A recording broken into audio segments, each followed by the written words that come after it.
আসসালামু আলাইকুম। মাইক্রোসফট ওয়ার্ডের নতুন টিউটোরিয়ালে আপনাদেরকে স্বাগতম। আশা করি সবাই ভালো আছেন। আলহামদুলিল্লাহ, আপনাদের দোয়া আমি ভালো আছি। আজকে টিউটোরিয়ালে আমি মাইক্রোসফট ওয়ার্ডে রুলারের ব্যবহার সম্পর্কে আলোচনা করব। তার আগে আমরা জানব রুলার আর রুলারের ব্যবহারটা কি, আসলে রুলারটা কি। এই জন্য আমি মাইক্রোসফট ওয়ার্ডের যে পেজটা ওপেন করেছি, এখানে যদি আপনারা একটু লক্ষ্য করেন, আমি যদি জুম কমাই দিই, এখানে আমার রিজিউম লেখাটা এখান থেকে শুরু হয়েছে, উপরে অনেকটুকু গ্যাপ আছে। এই গ্যাপটা অটো সৃষ্টি হয়েছে, আপনি নিজে থেকে হয় নাই। এটা মূলত রুলারের কারণে হয়। অনেক সময় আমরা দেখি কি, আমরা চাই যে আমার লেখাটা আমি এখান থেকে টাইপ করব, কোনোভাবে যখন আমি কার্সরের জায়গায় ক্লিক করি হচ্ছে না, আমি কার্সরের জায়গায় নিয়ে আসতে কোনোভাবে হয় না। এটা মূলত রুলারের কারণে হয়। রুলারের অটো সেটআপ দেওয়া থাকার কারণে আমাদের এই সমস্যাটা হয়। এখানে যে অটো যে গ্যাপগুলো নিয়েছি, এটা মূলত রুলারের কারণে না, রুলারের কারণে হয়ে গেছে। এটা আমাদেরকে রিমুভ করতে হবে, রুলারের মাধ্যমে এগুলো রিমুভ করতে হয়। তো আজকে টিউটোরিয়ালে আমি সেরকমই আপনাদেরকে দেখাবো কিভাবে আপনার রুলার ব্যবহার করে এই উপরে গ্যাপটুকু আপনি রিমুভ করবেন। এই জন্য আপনি যদি এখানে আপনার এই যে এখানে কার্সরটা আপনি লক্ষ্য করেন, এখানে আমার কার্সর আপ ডাউন করছে। আমি যদি এখানে ক্লিক করি যে এখান থেকে আমি লেখাগুলো চাচ্ছি যে এই বরাবর থেকে আমি লেখাটা লিখবো, কিন্তু আমি লিখতে পারছি না। এটা মূলত রুলারের কারণে হয়। আমি একটা নতুন পেজ ক্রিয়েট করি, ফাইল থেকে নিউতে যাই, নিউতে যাওয়ার পর আমি একটা নতুন পেজ ক্রিয়েট করলাম। এখানে আপনারা যদি একটু লক্ষ্য করেন যে আমার উপরে অনেকটুকু গ্যাপ আছে, উপরে অনেকটুকু গ্যাপ। পরবর্তীতে আমার কার্সরের যে আইকনটা এখানে আছে, আমি চাচ্ছি আমার এই কার্সরের এই আইকনটা এই বরাবর থাকবে। এটা আমি পারছি না, এটা মূলত রুলারের কারণে হয়। আজকে আমি দেখাবো কিভাবে রুলারের সঠিক ব্যবহার করতে হয়। তো এই জন্য প্রথমে আমরা যে মাইক্রোসফট ওয়ার্ডের ইয়াটা ওপেন করলাম, সিবিটা, এটা আমরা একটু দেখাই।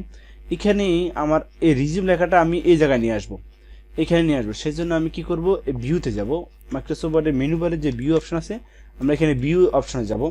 যাওয়ার পরে ভিউ থেকে আমরা যাব প্রথমে যে রুলার, একটু লক্ষ্য করে দেখবেন এখানে একটা রুলার অপশন আছে, এখানে মার্ক দেওয়া নাই। আপনারা যদি একটু লক্ষ্য করেন, তাছাড়া আমার এই যে এখানে কোনো ধরনের কোনো বার শো করে নাই। আমি যখন এই রুলারের টিকচিহ্ন, মানে রুলারটা টিকচিহ্ন দিয়ে অন করে দেবো, তখন এখানে আমার একটা নতুন করে বার শো করবে। এটা মূলত রুলারে অন করে দেওয়ার পরে আসে। আমরা এই করে রুলারটা অন করি, এই রুলারটা অন করলাম। এই করার পরে এখন আপনি যদি একটু লক্ষ্য করেন, এই পাশে দেখবেন যে নতুন করে একটা বার ক্রিয়েট হয়েছে। এই রুলারে আমরা মার্ক চিহ্ন দেওয়ার কারণে মূলত এটা হয়েছে। এখন এখানে আরেকটু যদি আপনারা লক্ষ্য করেন যে মাইক্রোসফট ওয়ার্ডে দেন এই উপরের অংশটুকু হচ্ছে পাকা, আর এই পুরো পরের অংশটা হচ্ছে বরাট করা। এখন আমি এখানে আমার কার্সর, যদি মাউসের কার্সর নেই, এখন ড্রাগ করে দেখুন, আমার এই লেখাগুলো কার্সরটা ড্রাগ করে যখন আমি উপর দিকে উঠাচ্ছি, সাথে সাথে আমার এই পুরো লেখাগুলো উপর দিকে উঠছে। এটা মূলত রুলার। মাঝে রুলার অ্যাক্টিভ করা না থাকলে এই সমস্যাটা হয়।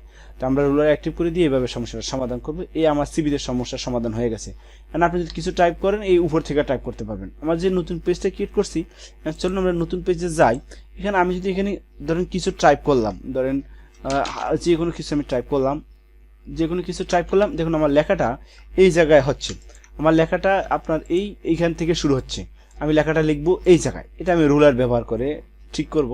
এই জন্য আমি এখান থেকে ভিউতে গিয়ে এই রুলারে মার্ক টিক চিহ্ন দেব। দেওয়ার পরে দেখুন আবার ওটাই সেম আগের মতোই এখান থেকে ড্রাগ করে আমি উপর দিয়ে নিয়ে আসবো। দেখুন আমার লেখাটা অটো, এখন আমি যতগুলো টাইপ করবো সব অটো আমার এই জায়গা থেকে ক্রিয়েট করা, এই জায়গা থেকে টাইপ করতে পারবো। তো এটাই হলো মূলত রুলার ব্যবহার। আমি আশা করি আপনারা রুলারের ব্যবহার সম্বন্ধে জানতে পারলেন যে কিভাবে মাইক্রোসফট ওয়ার্ডের রুলার ব্যবহার করতে হয়। এগুলো বেশি বড় সমস্যা না, ছোট ছোট সমস্যা, কিন্তু আমরা অনেকেই এই ছোট ছোট সমস্যার ক্ষেত্রে বড় ধরনের সমস্যায় পড়ে থাকি, বিভ্রান্তি সৃষ্টি হয়ে যায়, পারি না, আমাদের সমস্যা হয়। আমি চেষ্টা করি যে আমি যতটুকু সমস্যা ফেস করছি, আমি চেষ্টা করি আপনাদের সাথে এই ধরনের ছোটখাটো সমস্যা নিয়ে আলোচনা করতে। আশা করি আজকের টপিকসটা আপনাদের ভালো লেগেছে। তো পরবর্তী টপিকস দেখার জন্য আমন্ত্রণ রইল।